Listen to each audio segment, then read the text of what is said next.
Good morning, and thank you very much for joining us. I am Yori Folari. Well, this morning we're going to be looking at what came out of Kaduna, because as you know by now, just about everybody has been on it, and I'm speaking about what some have referred to as hate speech. That's because 9 northern-based youth groups on Tuesday had actually presented a paper, and it was all about asking the Igbos residing in the northern part of the country to leave or face what they termed ejection. Now, of course, this has drawn the ire of just about most, reasonably minded members of society. The Kaduna State governor has spoken immediately and has condemned the said release. Not only that, he has asked that every signatory of that particular release be arrested and prosecuted. And in the meantime, investigations will continue as to how this could have happened in this day and age. The Minister of Information put out a statement assuring everybody of his right to reside anywhere in Nigeria freely without any fear. These are the right kind of sounds to be hearing. Nevertheless, it was very, very worrying that we still have a situation.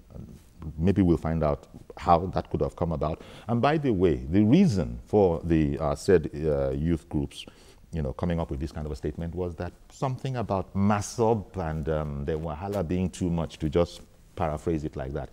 It doesn't make it less odious. My guest this morning, first of all, Comrade Bright Ezeocha.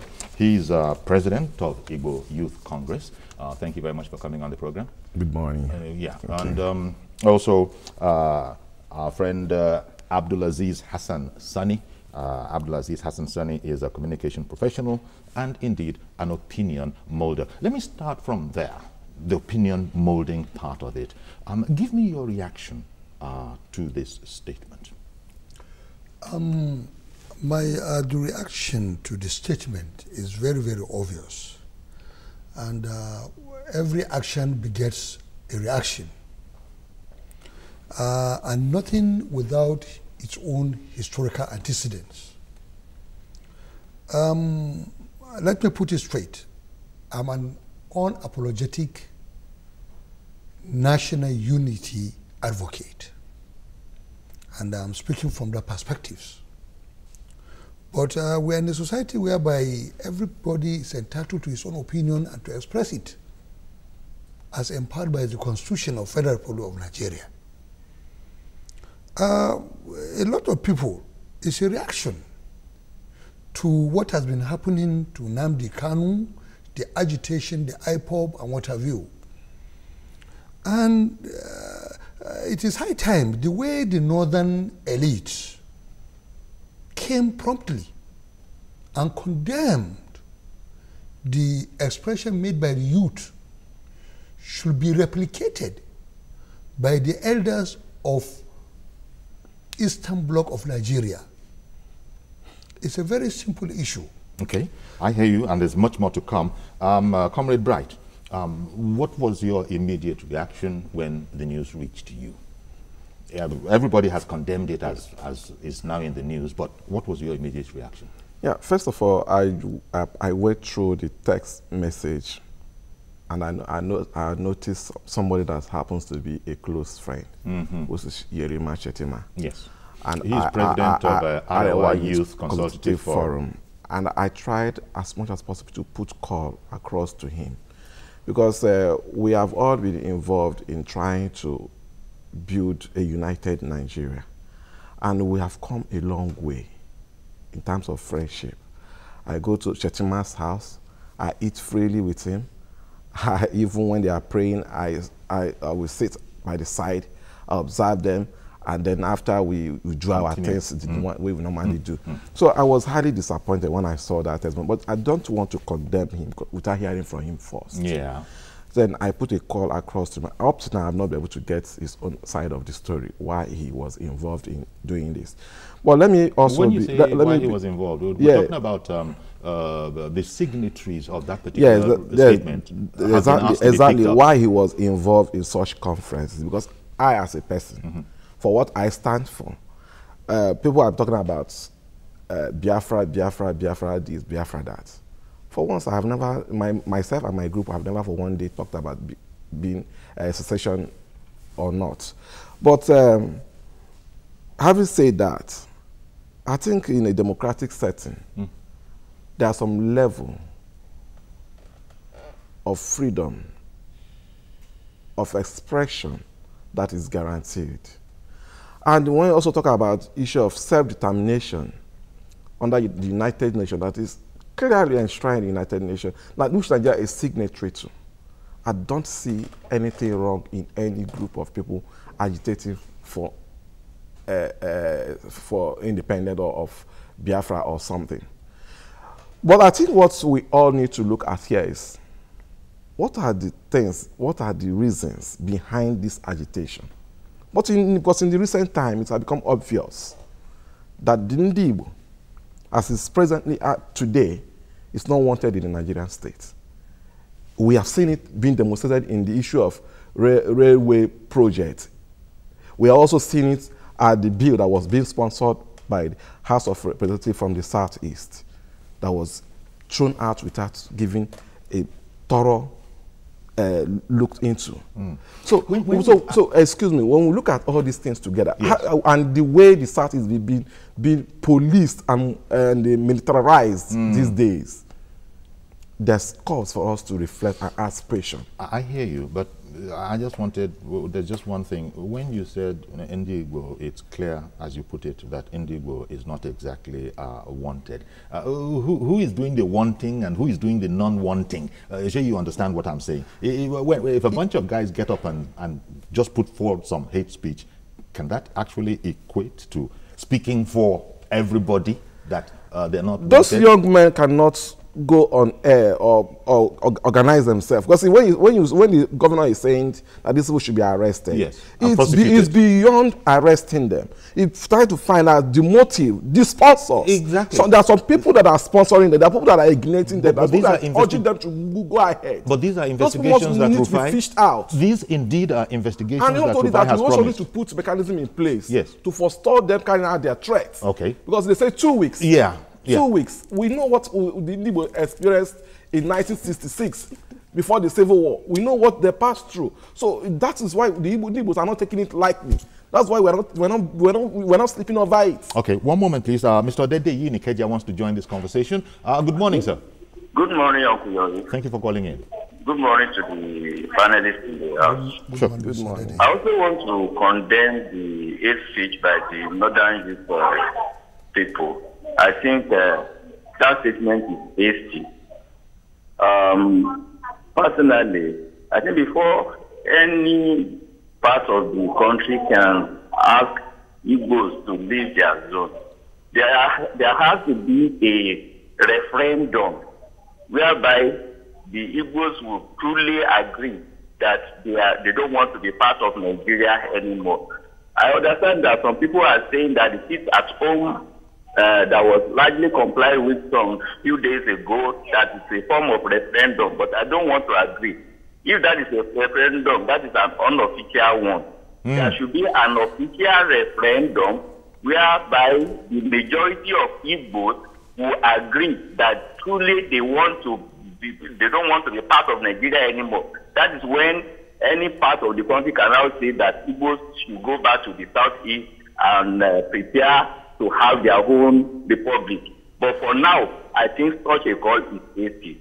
Good morning. Well, good morning. Alhaji Abdulaziz, hate speech is hate speech. What has come out, people just need to wear other shoes. When you're wearing your own shoes, you're comfortable in them, and you need to wear other shoes and just think about it. When you put statements out like this, I'm not surprised at the reaction of the federal government, the state government. I can just think of the situation of the Jews, for example. If you just look at that, you can't say that a particular kind of people should leave this environment that we all own together. It's ours. Every person is an equal stakeholder.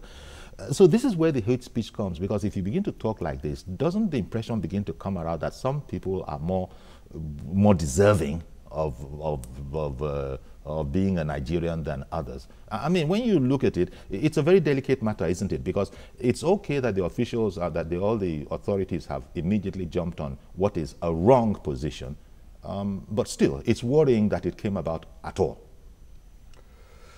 Quite okay.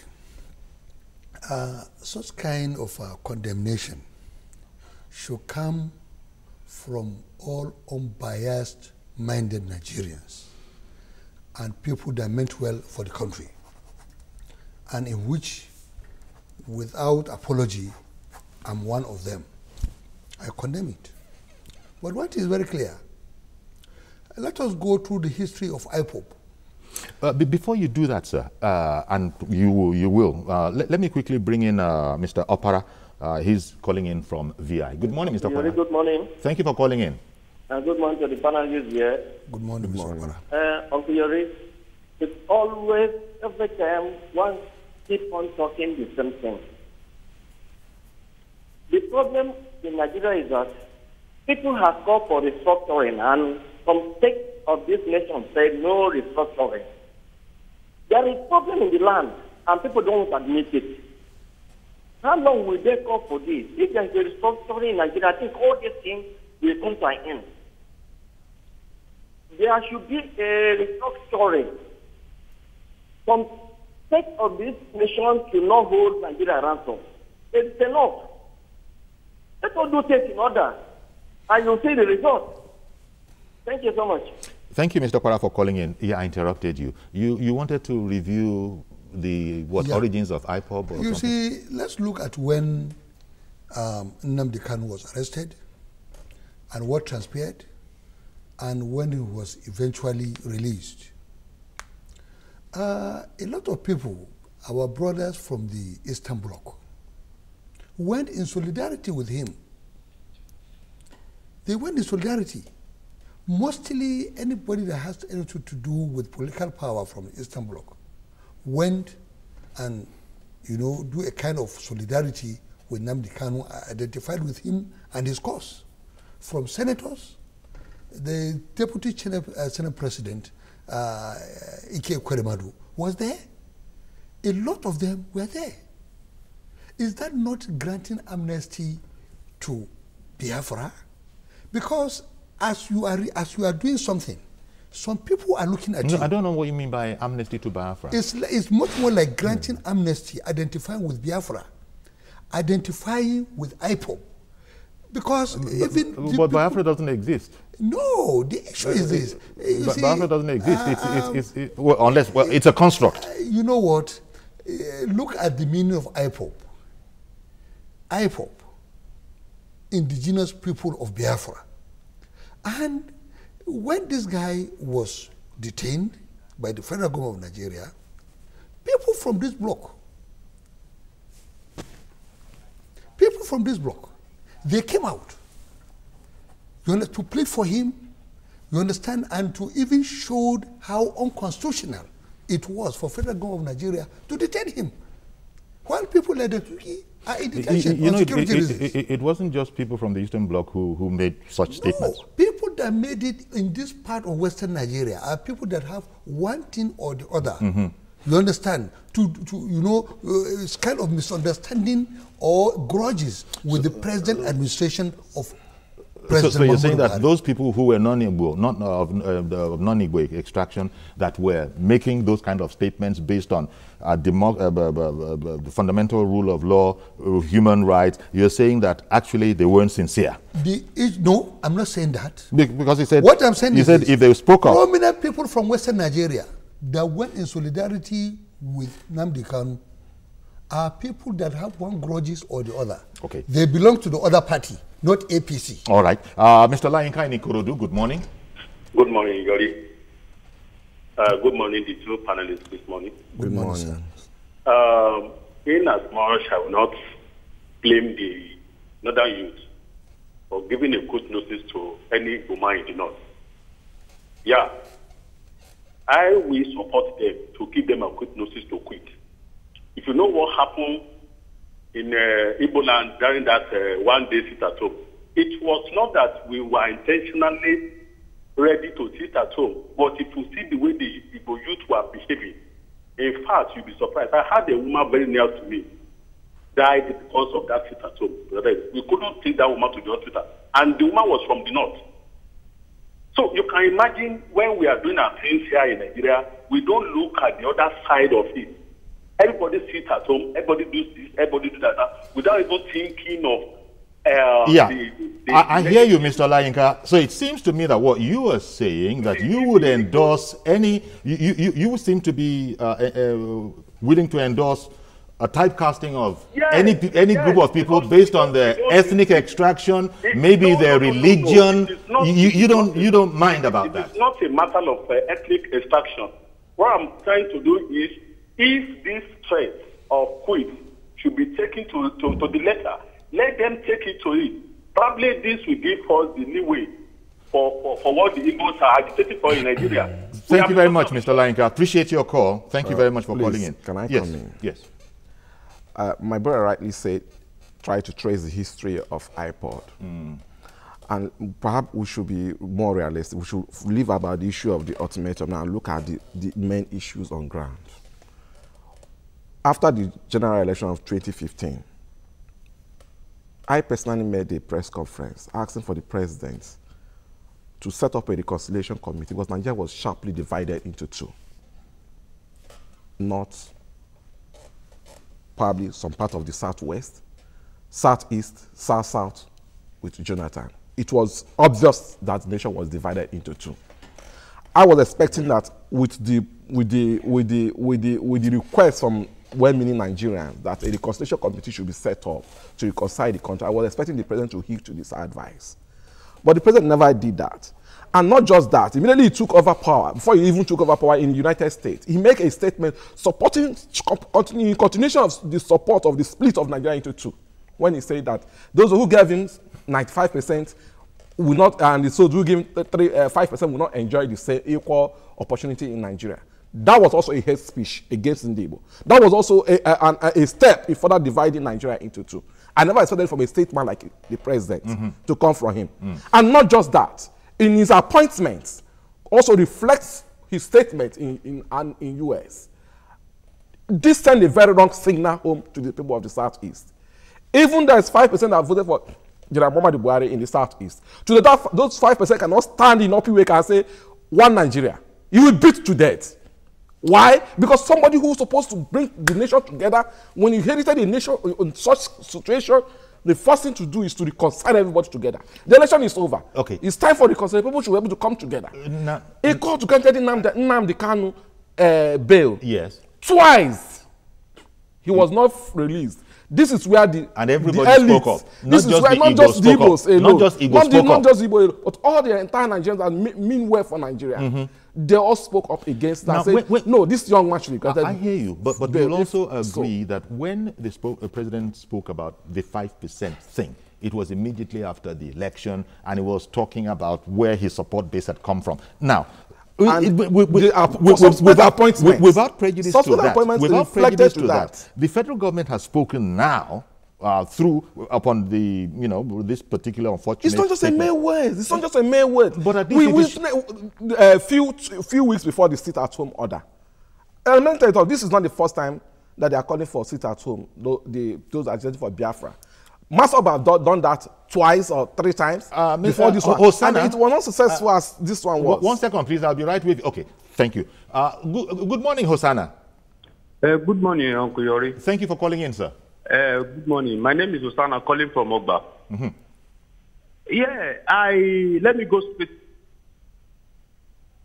Did we lose you? Okay, let me go straight to the point, sir. Sure. I want to use the story, the issue of Abraham and Lot for this same problem we are having in Nigerian state. You see, immediately Abraham failed to understand what God is telling him when he took Lot along with him, when God asked him to get away from his father's land. Immediately he took Lot with him. That is when God stopped talking to him. I think. Oh, hello? Yes, we can hear you. Hello? I think where we are right now, let everybody go on his way. Let Igbo go. Let Hausa go. Let everybody start on their way. When Yoruba is claiming that is the one that is white. When Hausa is claiming that they are the leader of Nigerians. Igbo are claiming their own. Let everybody separate so that I know what I'm talking to you. As I speak with you, I marry Igbo woman, and I'm from Ondo State. I know what I'm talking about. You see, this thing, we cannot control it anymore. Let everybody go on their way. Let Igbo go, let Hausa go, let Yoruba go, and let everybody manage their resources. If Yoruba is claiming that we are the white one, let Yoruba go and manage his white census. If Hausa is claiming that they are the owner of Nigeria, let them go and manage their tomatoes and whatever. If Igbo is claiming that they are the industrialists, let them go and manage that so that everybody will have peace. Okay, Mr. Yes. Hosanna, thank you very much for calling in. It's important to, recall that, look, a bunch of youth organizations have spoken. They have spoken and they have been responded to. The federal government, Arewa Consultative Forum, the governor of Kaduna, El Rufai, just about all people of goodwill have said, boulder dash. Everybody is equally as entitled. But understandably, it's an emotional issue, as Comrade Bright was saying that, look, there are all sorts of signs. Abdulaziz, there's a sense in which one can, one mustn't de-emphasize it in any way, what has been said, because it has really riled people. But there's a sense in which it can be taken too seriously, much more seriously than perhaps it deserves. The federal government has said, and Rufai has said, ignore this quit order. I won't say it's unfortunate.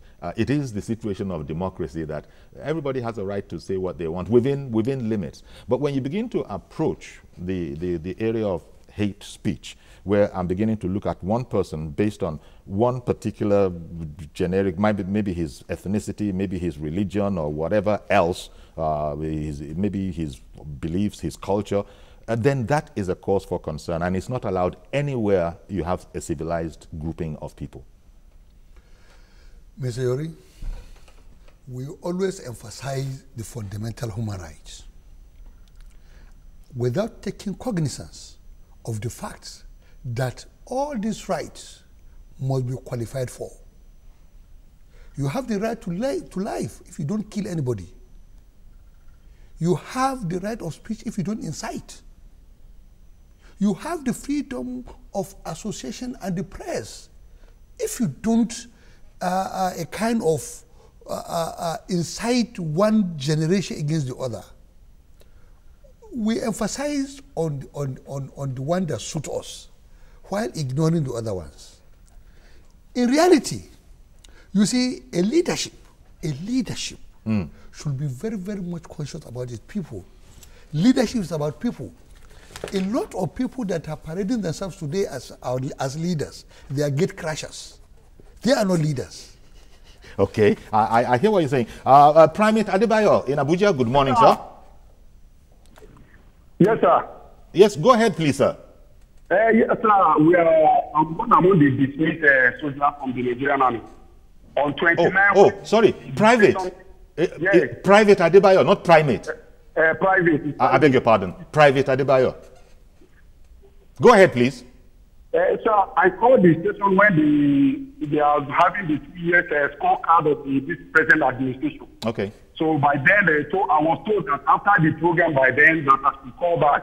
But I persist in calling. I called back that very day, but they are not picking up the phone from the station there. So I now give me fit again today, because this thing has been a pressing problem on our neck. We are almost 3,000 as you know. And the station has been coming to be of help to us. I really appreciate them for that. I really appreciate the station for that effort. But we are still down there in the party, the location that the station know about. They are aware about plenty time. Just of reason, almost 3 weeks ago, before the 29th May, we were called to resume to National Stadium here in Abuja by the army. They even came to party to come and carry all of us down to that place. We are dealing Private Adebayo, I beg your pardon for interrupting you. I see that you are airing a different issue from the one we are actually speaking about today. That's a different issue, and we'll be glad to air it, but we do have a caption, and you'll understand we want to stay on topic. Thank you very much there. Bright, everybody knows President Muhammadu Buhari's disposition when it comes to the whole matter about any part of this country thinking that it's a different entity. Every part, and especially, you know, the Eastern, is Nigerian. I think there's no negotiation when it comes to that with the president. Additionally, his senior officials have spoken. The Minister of Information has spoken. I said, understanding that it still would rile a bit. You even, you know, alluded to that when you said, perhaps with a bit of emotionalism, that it's clear that the Igbos, Indigbo is not wanted. I'm a bit concerned about that statement. You see, when it comes to democratic setting, and when it comes to a nation building, there's need to treat all ethnic groups that made up Nigeria equal. Mm-hmm. Now, let me give you, for instance, 2 weeks ago, Senator Abaribe raised a motion in the House over the issue of railway projects. Yeah. Why the other section of the country is being carried along except the southeast. And after that, the finance minister made a response, the same federal government, that the line to the southeast will be concession after. Yet, the nation is going to borrow a huge sum of our money, almost 2.3 or something trillion, to build a railway, and we exclude the southeast. And then the one that leads to southeast will be concession after. Is that just? Okay, is that right? Okay, so now, and 50 years after the Civil War, the Southeast is still devastated up to today. Go to the Southeast, see what is happening in the Southeast.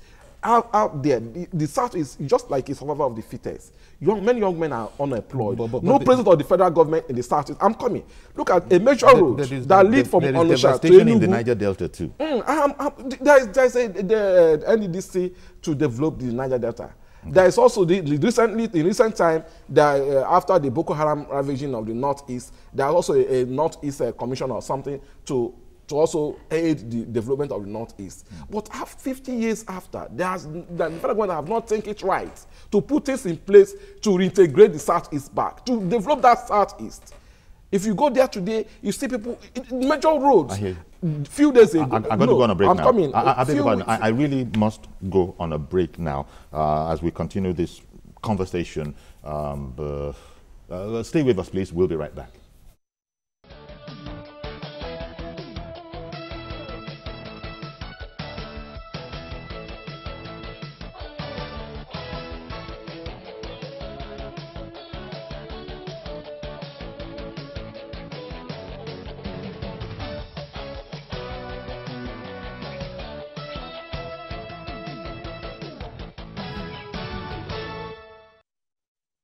Okay, welcome back. Comrade Bright is the Chair-President Igbo Youth Congress, and Abdulaziz Hassan Sani, who is a communications professional and opinion molder in the House, looking at the worrying subject of hate speech as it has been described.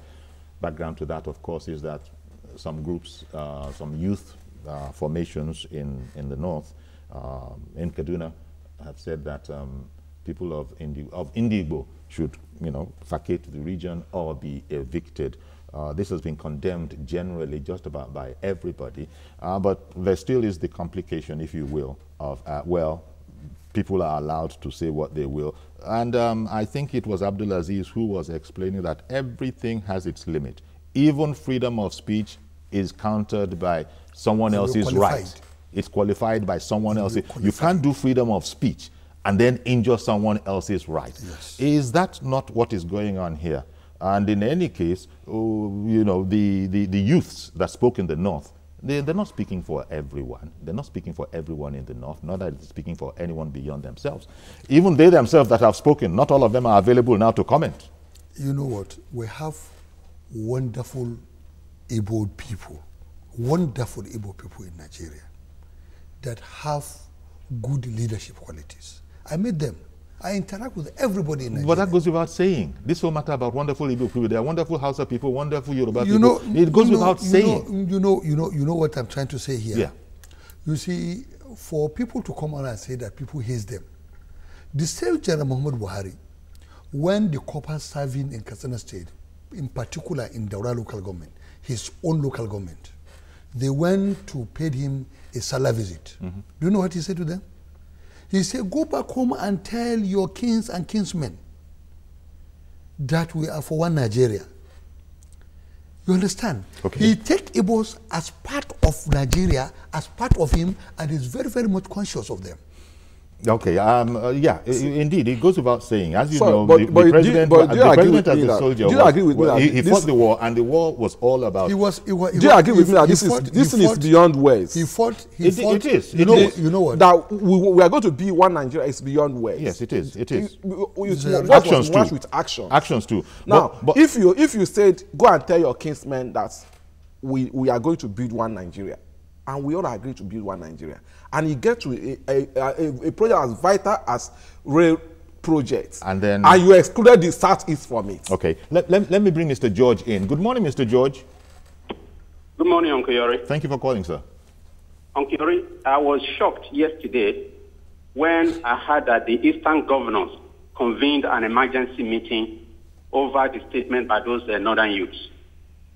These are the same Southeast governors that have never uttered a word with all the activities of IPOB.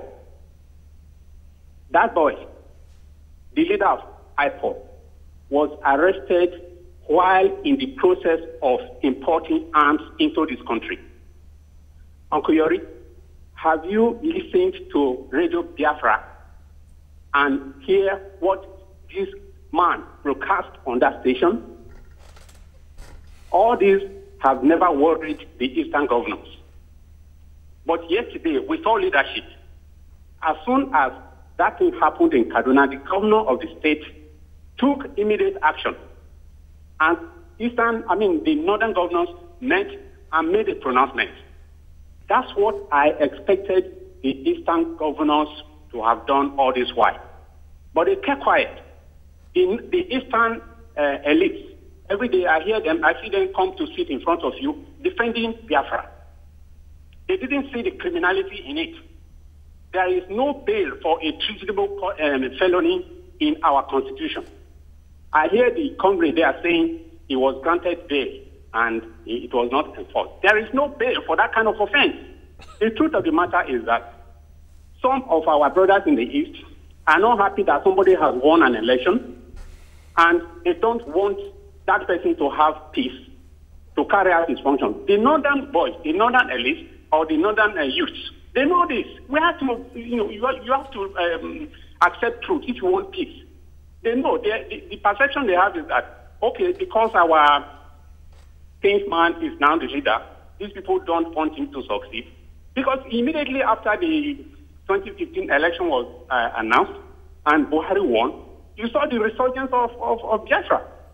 There are allegations I've heard that we don't have positions, the Easterners were not rewarded. For the 16 years of PDP government, the Eastern people occupied prominent positions. If you check the list, Uncle Yori, see how many Eastern people have been president of Senate. See how many of them have been secretary to the government. See, the last one was the coordinator of the economy, which was equivalent. That woman was virtually the vice president. So what are we talking about? You talk about marginalization. Where is the section in this country that is not marginalized? What I expect the government to do, Uncle Yori, what has been done in the North now, let it be sustained. The same thing should be done to those who are promoting Biafra, including these their sponsors who are pretending every day. Thank you. Well, thank you very much, Mr. George. I think the young man is not being honest with the truth. when you say the governors have not been saying something, before the sit-at-home orders, before the sit-at-home order was made by IPOB, I remember the governors calling the people to go about their lawful business. They tried to abort that sit-at-home. But because the people are no longer supporting this whole idea of ignore this, go ahead, and with all the problems that we are facing. You see, let me tell you something. Before this sit-at-home order, let me also remind you that Masob have called for sit-at-home more than 3 times. I was never successful. But thank you. They were never successful. That's the point I was going to make. And why the question we should ask ourselves now, why was this one successful?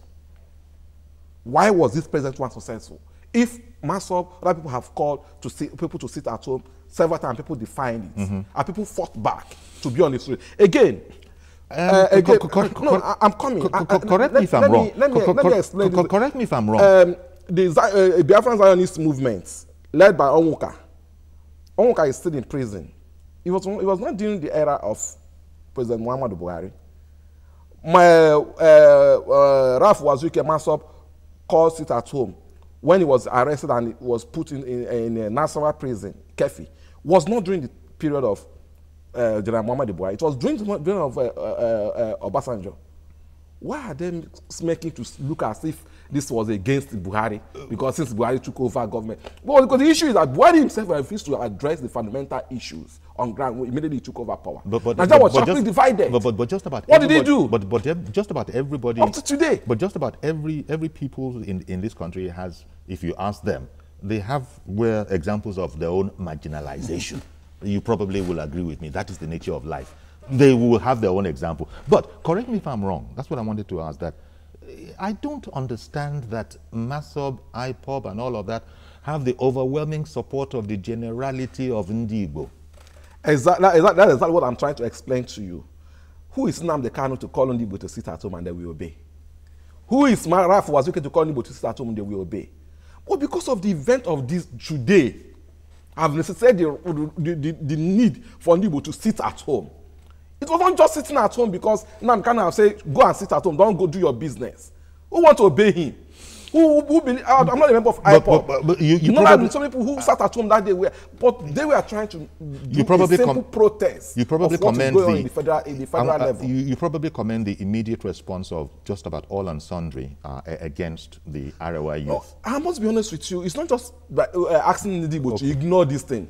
But what are the mechanisms that have been put in place to forestall them carrying out their threats? Because if you said go about your normal business and on that day after 2 weeks expiration and they start killing the people in the north, what do we do? Tunde in Agbado, good morning, sir. Good morning, sir. Sir, I want to speak concerning what you're discussing, and I greet your panelists there.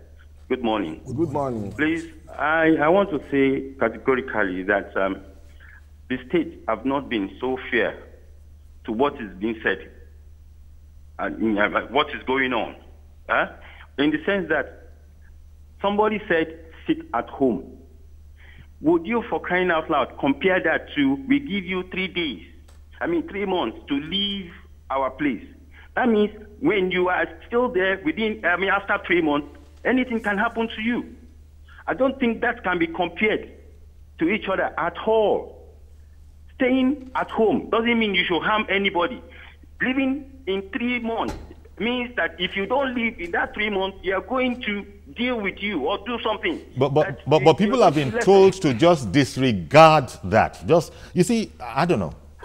No, sir. Please, sir. Let me say something, sir. We have to be very careful, because if this statement had been made, these 8 statements have been made, they need to sanitize. Make sure that the information go around that they should not do otherwise. They should not harm anybody, because this information have just been circulated with the elite. What about the youth, the ones, the Almanjeris and all those people? I get the point you're making. You need to make sure that is taken care of. I hear what you're saying. I got to hear from Abdulaziz. It rankles. This is a subject that will rankle some. The governor of Kaduna State not just order the immediate arrest, that sends a message. So police should apprehend these people, fish them out, investigate it, while all of this is, in short, no iota of quote-unquote understanding about people's fundamental human rights to speak, to say anything they want. None of that. The minister has assured, and things no doubt would have been put into place, although I won't be as, I can understand the point that has been made that how about the whole rank and file, the masses? Are you sure, to what extent do they buy into this statement by the youths? And that's another problem. That's another issue. But in terms of the authorities, they have said there is nothing to this, and they're taking steps. What do you expect from government? What do you expect from leadership? Do you expect the leadership to say, I'm at home with all of you, with the hate expressions? The answer is emphatic no. That's number one. And it is a demonstration of leadership for the governor, for the elites to come out and condemn the hate speech in its entirety. We should commend their courage. It takes courage. And also condemn. It's one thing to commend, but also condemn. Condemn, not commending them. They condemn them. The youth. The hatred, the hate speech by the youth. You understand? Is something worth commendable by all well-meaning Nigerians. The issue is this. We are for one Nigeria. We appreciate ourselves. We are not the one that created the country. None of us was a party to the making of Nigeria. So why should we be part of the party to dismember the country? You see, the patriotic aspect of it is coming from the north. Yeah, but how about the point about it is the elites that made this statement? The RY Youth Forum. The RY Youth Forum. Are you sure that you need everybody in the north to just beat this thing into the ground? People reacted. Are you sure you'll get that? No, people reacted. Those boys or the youth reacted to the useful exuberance demonstrated by iPod, by Masop. It's much more a carryover of a thing. Okay. You understand? Yeah. People reacting now. But it must be beaten into the ground immediately. Does it? Which is being done. Mr. Enzo in Ilukweju, good morning, sir. Yeah. Good morning. Thank you for calling. Yeah, my name is Enzo. The northern leaders, at least they've come out to condemn their own people. I want to, their guest in the studio, I want to tell him something. Where were all these our soul? I'm from the east. Let me pass that message. I'm from the east. Nnamdi Kanu, the leader of whatever he calls himself, IPOB, threatening Nigerians. He said, I'm going to quote him, it's on video, YouTube. He said, they are building bombs for the mass murder of Nigerians. No Igbo leader ordered for his arrest. No Igbo governor ordered for his arrest. And I keep asking myself, now all of a sudden, the same Igbo leaders are asking DSS to go after Ariwa youth. I don't get it. And he's talking of marginalization. Who is marginalizing in Igbo people? The same Igbo leaders are the ones marginalizing Igbos. Let me tell you something. You guys are journalists. Do a background check on all our so-called Igbo leaders. How much were these guys worth in 1999? These guys were worth nothing in 1999. How much are they worth today? They've made billions from the same fund that was meant to develop the region of Southeast. I'm part and parcel of the Southeast, and I'm suffering because my own people, the so-called Igbo people, starting from the Senate president to the ministers, the governors, apart from one or two governors, the likes of Peter Obi and Governor Obiano, outside these guys have abandoned the people of Southeast, and yet Ekweremadu have the audacity to come on air and say Igbos are being marginalized. Who are the people marginalizing Igbos? All right, Igbo leaders are the ones marginalizing Igbos. And it's high time they oppress, they exploited, and they dominated Igbo people wake up from their state of reduced consciousness and start holding the Igbo leaders accountable. They've destroyed the region of the Southeast, and there's the same people benefiting from the Southeast. They've kept their people in perpetual slavery. Yet, they'll come out and tell them Igbos are being marginalized. Thank you very much for calling in. As we speak, the Inspector General of Police, such is the nature and the seriousness with which this subject is being taken, the Inspector General of Police is about now just getting ready to address the country, in fact the world, on this particular subject. In fact, as we go into the dying minutes of this program, it might be truncated, because as soon as he starts speaking, we're going to cut over to there. Comrade Bright. when you ask the Igbo to ignore the threats from the Arewa youths, well, when you condemn them and call for their arrest, it's the right thing to do. But like I said, there must be mechanism on ground to forestall them kind of this threat. Because we are all students of history. You know, there must be. We are all students of history. When you ask yourself a question, where did this issue of Nyamini started from? It's also traced to this kind of call. Ignore them. When our people were being killed after the counter coup, the people were rushing home back to the east. They are killed at the train station, the motor park, and all these things. They called our people. A lot of them assembled the emirs and those in authorities' place, thinking that they will be saved. But fortunately, they were starved to death. That's where they beg of Nyamiri, which is Nyamiri today. Okay. We all know that. And we don't want this thing to repeat itself again. No, we don't want this thing to repeat itself. That's why the people are not taking this threat lightly. I wouldn't be surprised. When the IPOB ask people to sit at home, they did not molest anybody. They did not kill anybody. It's of your free will. If you want to sit at home, we saw people, they advised people, some people were moving around. Nobody molested anybody, nobody harassed anybody. The place was militarized, police were everywhere. Okay, in fact, it will be interesting to hear what the police have to say about this whole matter, because the Inspector General of Police, no less, as I said, he's just about getting ready. We don't want to cut there now and still, let them still be arranging things. But as soon as the man starts speaking, we will cut over there. Mr. Kayode Nilasamaja, good morning. Good morning, Uncle Yori. Good morning, sir. Yeah, my opinion about this issue is very simple. All right, are you listening, sir? Yes, we can hear you. Can we just do a referendum and let's see the population of those people that want this country divided, maybe along ethnicity lines?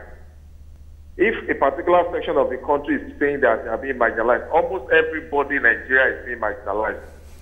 And so therefore, I think let us just put this case to rest. If the government can be bold enough to just conduct a referendum, I bet you they cannot get 500,000 votes of Igbos that want to leave this country. For once, let's just see a way to do a referendum. Okay. Not just the Igbos, even the Yorubas. Everybody is marginalized. Thank you very much. Indeed, thank you very much. It's the point. I mean, yes. Mr. Yori, you see, this issue of marginalization, I'm seeing politics in it because I see Nigeria as my constituency. I move all over the country. I see poverty all over. I see infrastructural deficit all over. For somebody to, like Senator Abaribi, to stand up in the National Assembly and be saying that he wanted development plan for Southeast. I'm so sorry. I've got to interrupt you. I did say that as soon as the Inspector General begins to speak on this whole matter, we would have to cut over to hear what he has to say. And I'm getting word that he has indeed arrived at the venue, and so we shall end the program and cut over to our studios in Abuja.